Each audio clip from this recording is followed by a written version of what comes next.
और अब बात डोनाल्ड ट्रंप की, जिन्होंने पहलगाम में हुआ आतंकी हमले के जवाब में भारत के ऑपरेशन सिंदूर के बाद से ही तरह तरह के बयान देने शुरू कर दिए। एक तरफ अचानक पाकिस्तान के आतंक पर बोलने की जगह उनके मन में उसके लिए नरमी आई, तो दूसरी तरफ वो एप्पल जैसी बड़ी कंपनी के सीईओ को उकसा रहे हैं कि हिंदुस्तान में अपना पैसा क्यों लगा रहे हो।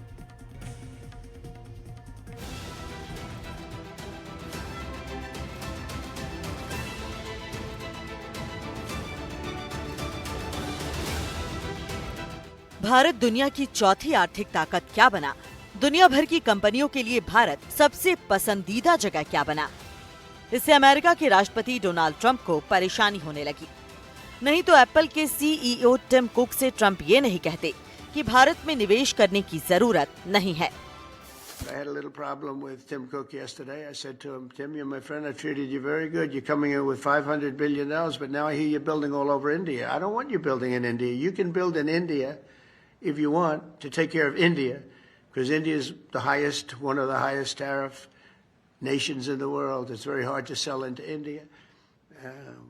And they've offered us a deal where basically they're willing to literally charge us no tariff.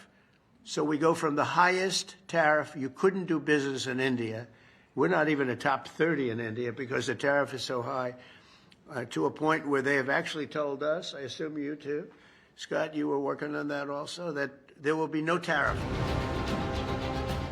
लेकिन ट्रंप को ये याद नहीं कि जब कोविड काल में चीन में एप्पल का उत्पादन रुक गया था, तब उसकी मदद वाला देश भारत ही था। एक तरफ अमेरिका में लगने वाला भारी भरकम टैक्स था, तो दूसरी तरफ अमेरिका और चीन का तनाव था, जिसके कारण एप्पल ने भारत का रुख किया। दक्षिण भारत के फॉक्सकॉन टेक्नोलॉजी ग्रुप के प्लांट में एप्पल के ज्यादातर आईफोन बनते हैं।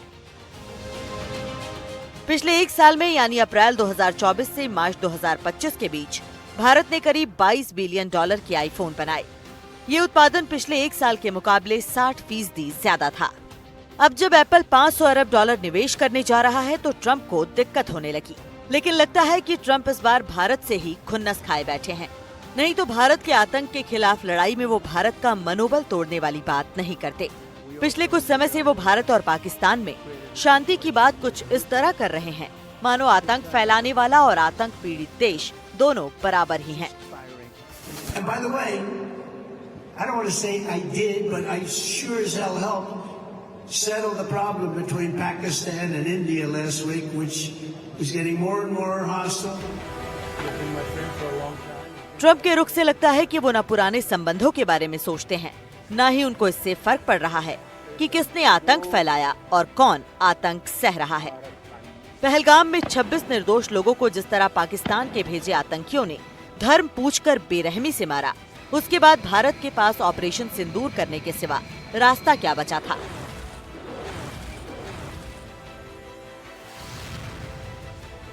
फिर भी ट्रंप का अनुराग पाकिस्तान पर दिखा तो क्यों? मीडिया में आ रही खबरों के मुताबिक पाकिस्तान ने वर्ल्ड लिबर्टी फाइनेंशियल यानी WLF नाम की जिस क्रिप्टो कंपनी के साथ करार किया है, उसमें डोनाल्ड ट्रंप के परिवार की 60% हिस्सेदारी है। ये समझौता WLF और हाल ही में स्थापित पाकिस्तान क्रिप्टो काउंसिल के बीच हुआ था। पाकिस्तान ने पिछले महीने की शुरुआत में ही दुनिया के सबसे बड़े क्रिप्टो करेंसी एक्सचेंज बिनेंस के संस्थापक चांगपेंग झाओ को अपना सलाहकार नियुक्त किया था। इस काउंसिल का उद्देश्य इस्लामाबाद को एशिया की क्रिप्टो कैपिटल बनाना है। तो सवाल है कि क्या अपने परिवार की कारोबारी हितों के लिए भारत के साथ पुराने रिश्तों की ट्रंप बलि चढ़ाना चाहते हैं? उन्होंने जिस तरह से कहा कि अगर भारत पाकिस्तान हाथ नहीं मिलाते तो वो दोनों देशों से कारोबार बंद कर देंगे, इसका भारत ने खंडन किया। ऐसी कोई बात नहीं हुई थी। From the time of Operation Sindoor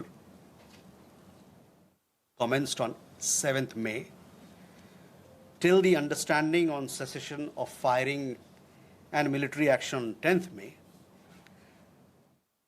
there were conversations between Indian and US leaders on the evolving military situation. The issue of trade did not come up in any of these discussions. Trump लगातार उटपटांग बयान दे रहे हैं, इसलिए Syria के जिस अल Jolani को Trump ने ही आतंकवादी घोषित किया था और 85 करोड़ रुपए का इनाम रखा था, अब उनके साथ ही गलबहियां कर रहे हैं। अचानक खाड़ी देशों में ट्रंप की जगी दिलचस्पी का भी बड़ा कारण अमेरिका के हितों से ज्यादा उनके अपने कारोबारी हित बताए जा रहे हैं। वो जिन 3 देशों की यात्रा पर गए, उनमें से सऊदी अरब के जेद्दाह में उनकी कंपनी बहुमंजिला टावर बना रही है। कतर में गोल्फ कोर्स और विला बनाने का प्रोजेक्ट है और दुबई में आलीशान होटल उनकी कंपनी बना रही है। इन देशों में उनकी कंपनी का कामकाज उनके 2 बेटे देखते हैं। पैसे का खेल अमेरिका में काफी पुराना है, लेकिन परिवार और पैसे का कॉकटेल ट्रंप की नई अर्थनीति की बुनियाद बनती दिख रही है, जिसके कारण सहयोगी देशों से भी थोड़ी दूरी दिखने लगी है। एनडीटीवी इंडिया की रिपोर्ट।